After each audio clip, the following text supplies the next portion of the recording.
Hurmatli kuzatuvchilarimiz, renoplastika amaliyotida oldin ham aytganimizdek qovurg'a olish qachon qo'llaniladi?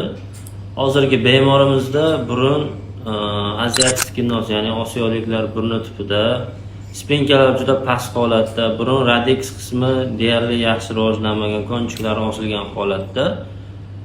Shunaqa burunlarda asosan biz qovurg'adan tog'ay olish amaliyotini qo'llaymiz.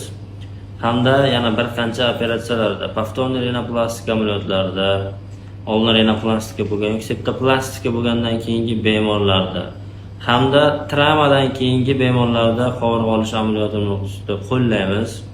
Yana bir qo'shimcha sifatida tug'ma anomaliyalar bo'lishi mumkin, burunda deformatsiyalar, nuqsonlar bo'lganda qo'llaniladi. Tog'ay juda oz miqdorda bo'lgan holatda ham kam miqdorda qovurg'adan yoki quloqdan tog'ay olish amaliyotini qo'llaymiz. Sog' bo'linglar, kuzatib boringlar.